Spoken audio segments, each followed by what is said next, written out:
북한이 어제 방사포 몇 발을 좀 쐈다는 소식도 있고요. 또 7차 핵실험 뭐 이거 언제 해도 이상하지 않다. 정말 준비가 다 끝났다. 이거는 뭐 계속된 얘기지만은 그 시점이 언제일까 또 주목이 됩니다. 또 하나가 김정은이 최근에 공식 석장에서 여러 가지 좀 강경한 얘기를 합니다. 특히 내부적인 결속을 좀 다지는 듯한 경고성 메시지 날리고요. 국민의힘 태영호 의원 화상으로 연결돼 있습니다. 의원님 안녕하십니까? KBS입니다. 예, 안녕하십니까. 반갑습니다. 네, 오전에 그 행사는 잘 끝내셨나요? 예, 잘 됐고, 네. 저희 당에서도 당대표와 원내대표 모든 많은 분들이 참가해 줘서 잘 됐습니다. 네, 고생하셨습니다. 자, 일단 첫 번째로 북한이 어제 오전에 그 서해상으로 비교적 재래식 무기죠. 구경 300mm 미만 이거 방사포 5발 뭐 유도 기능이 없어서 정말 우리는 재래식 무기라고는 하는데 이게 그 늦게 발표했다라고 하는데 또 안에서는 이게 사실 그렇게 막 의미 있을 만한 미사일은 아니어서 우리가 판단해서 그렇게 조절한 거다 얘기도 있습니다.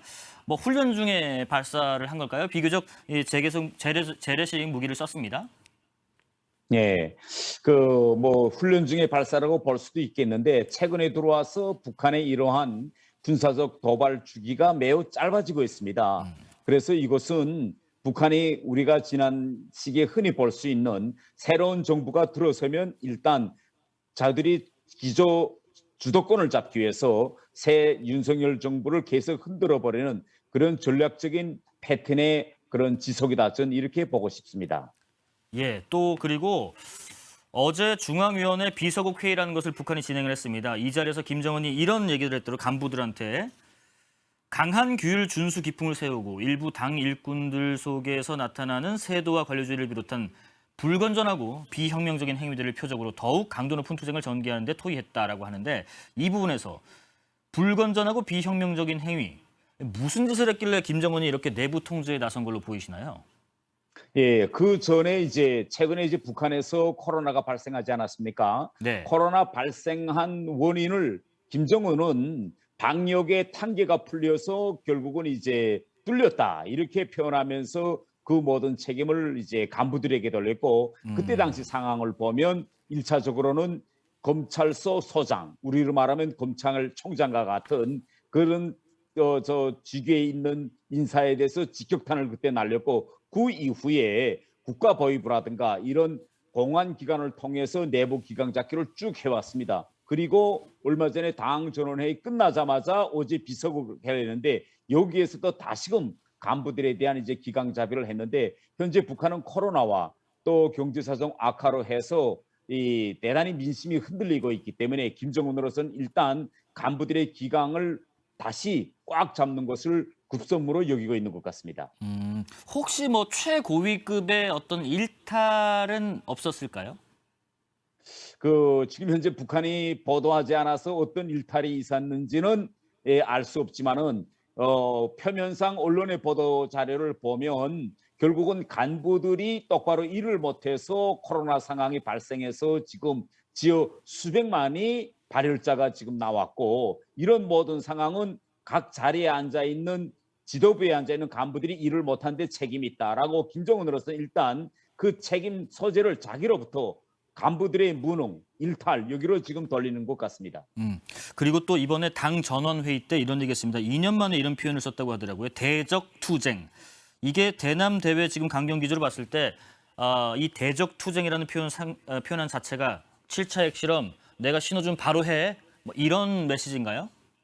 그만큼 북한의 대적투쟁이라는 걸 쓴 그 자체는 향후 한동안 남북 관계와 미북 관계를 강대강 기조로 끌고 가겠다라는 의지가 강합니다. 사실 이 대적투쟁이라는 표현은 북한에서 내부적으로 쓰는 표현입니다. 우리는 남북 관계 이렇게 표현하고, 북한도 대화 무드로 들어갔을 때는 남북 관계라고 표현해요. 그러나 지금처럼 이렇게 강대강 비례 대응 상태로 갈 때에는 대적투쟁이다 이렇게 표현하고 있는데, 내부에서만 쓰던 표현을 외부로 노출시켰다. 이게 다른 점입니다.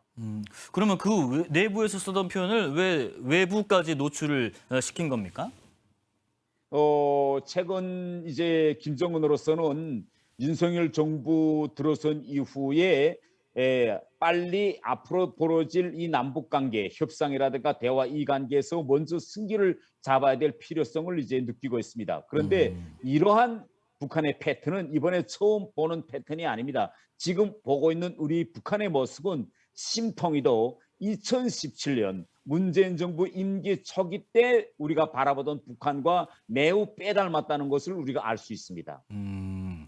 대적 투쟁이 이제 대내적으로 쓰는 표현이고 그 대적이라는 함은 이제 우리를 뜻하는 표현인데 대외적으로 지금 표현을 쓰고 있다라고 말씀해 주셨습니다.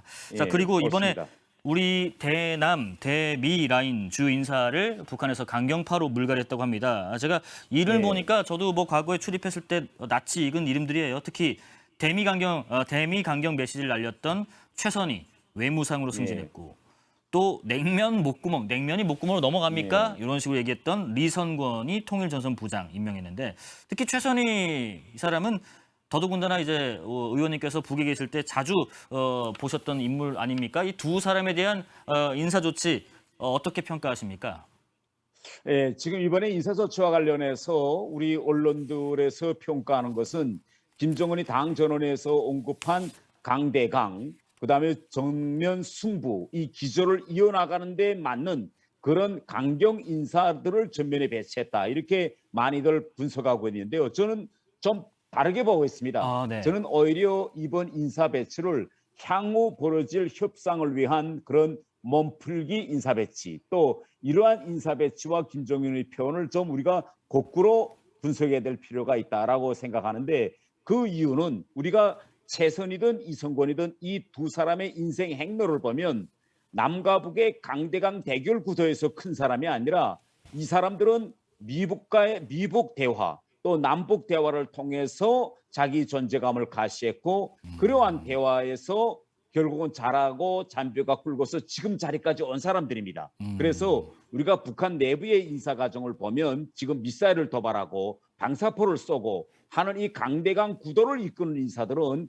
박병천이나 또 이병철이나 군 관계 인사들이고 이성건이나 최선희는 결국은 미국과의 결국은 협상, 앞으로 벌어질 남북 협상을 주도해 나갈 인물들을 이번에 전면에 배치했기 때문에 저는 향후 김정은이 지금 강대강 대결 구도를 가다가 2018년처럼 다시 남북 간의 협상 평화 무드 또 미국 간의 대화와 협상 무드로 가기 위한 그런 선제적인 인사 조치다. 저는 이렇게 평가하고 싶습니다. 아, 그러면 어떻게 보면은 이거를 그 대한민국 남한이 읽어라. 내가 지금 협상을 하고자 한다라는 의사 표현을 한 거다. 그렇게 해석을 좀 잘 해라.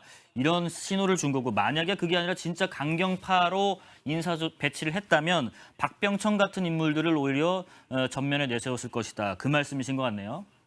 예, 옳습니다. 지금 현재 북한에서 강경, 우리가 흔히 보면 강대 강으로 간다면 결국은 미사일 도발이나 핵실험이나 혹은 이제 어제 있었던 방사포 도발 이런 걸 둘 수 있겠죠. 그러면 이런 걸 주관하는 인사들은 박병첨이나 이병철 또 이 군 관계자들 핵실험 주도하는 인물들이 전면에 나서야 되겠죠. 그러나 지금 보면 이번에 보면 이성근과 최선희와 같은 지난 시기 협상에 전면에 나섰던 인물들을 다시 전면에 배치하는 이런 모습을 보이고 있습니다. 예. 마지막으로요. 지금 뭐 북한 7차 핵실험은 결단만 남았다라고 우리 외교장관도 최근에 언급을 했고 또 이제 의원님께서도 저희랑 저번에 방송하실 때 6월 1일 지방선거 좀 전쯤으로 좀 가능성이 좀 크지 않느냐 보셨지만 일단 그때는 안 했습니다. 그렇다면 지금은 북한이 어느 때 그리고 무엇을 노리고 있는지도 궁금하고요. 이 결정에 있어서 제 생각입니다. 중국의 의중이 상당히 중요하지 않을까라는 생각도 있거든요. 예.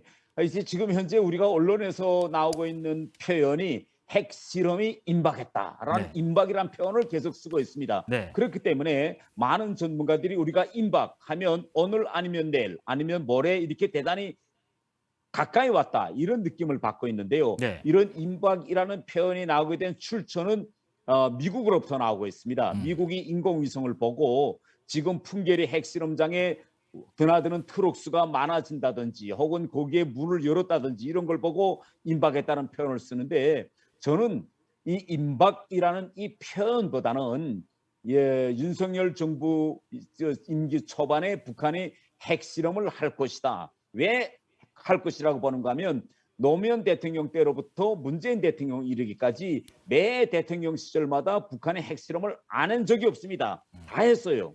그렇기 때문에 뭐 정권에 따라서 핵실험을 하기도 하고 하지 않기도 하는 이것이 아니라 매 정권마다 다 했다. 그렇기 때문에 윤석열 정부도 임기 초반에 할 것이라는 점을 강조하고 싶고요. 그러면 그 시기가 언제냐? 그러면 당장 임박, 오늘 아니면 내일 뭐 이렇게 가까워야 않느냐라는 데 대해서는 저는 좀 생각을 달리 하는데 우리가 지금 북한의 모습을 들여다보는 데서 주목해야 될 점은 북한에서 코로나가 발생한 이후 방사포나 미사일 발사와 같은 도발은 하지만 북한의 국내 관영 언론 매체들은 일절 이걸 보도하지 않습니다. 그래서 북한 일반 주민들은 이렇게 북한이 외치에서는 계속 도발한다는 걸 모르고 있어요.